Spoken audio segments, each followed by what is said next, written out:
जिल्हा क्रीडा संकुलातील पोहण्याचा तलाव बंद पाडण्याचा प्रवृत्तींचा कुटीर डाव, खोट्या नाट्या तक्रारी देऊन क्रीडा प्रशासनाला वेठीस धरण्याचा प्रकार, आर्थिक तडजोडीसाठी वेठीस धरणाऱ्या अपप्रवृत्तींना प्रशासनानं आळा घालावा, क्रीडाप्रेमींची मागणी।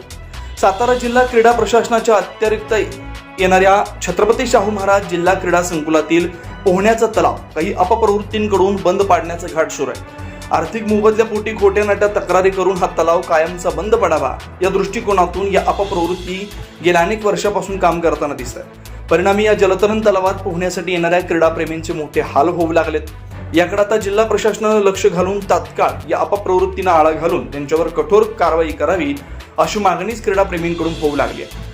छत्रपती शाहू महाराज जिल्हा क्रीडा संकुलात साताऱ्यातील जलतरणपटूंसाठी ऑलिम्पिक लेव्हलचा जलतरण तलाव बांधण्यात आला।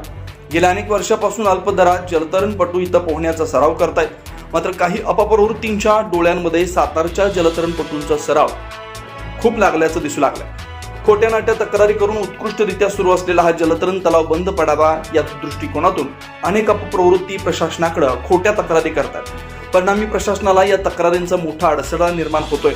अनेकदा चौकशीसाठी जलतरण तलाव पूर्ण दिवस बंद ठेवावा लागतोय, त्यामुळे येणाऱ्या जलतरणपटूंना याचा त्रास सहन करावा लागतोय। जिल्हा प्रशासनाकडे येणाऱ्या तक्रारी या खोट्याच आहेत हे अनेकदा चौकशीत समोर आला असताना देखील या प्रवृत्तींवर जिल्हा प्रशासन कठोर कारवाई का करत नाही हेच समजू शकले नाही। आर्थिक फायद्यापोटी या अपप्रवृत्ती जिल्हा प्रशासनाला जर वेठीस धरत असतील तर जिल्हा प्रशासनानं अशा खोट्या तक्रारी करणाऱ्यांचा बंदोबस्त करून त्यांच्यावर फौजदारी गुन्हे दाखल करावेत अशी मागणी क्रीडाप्रेमींमधून होऊ लागली आहे।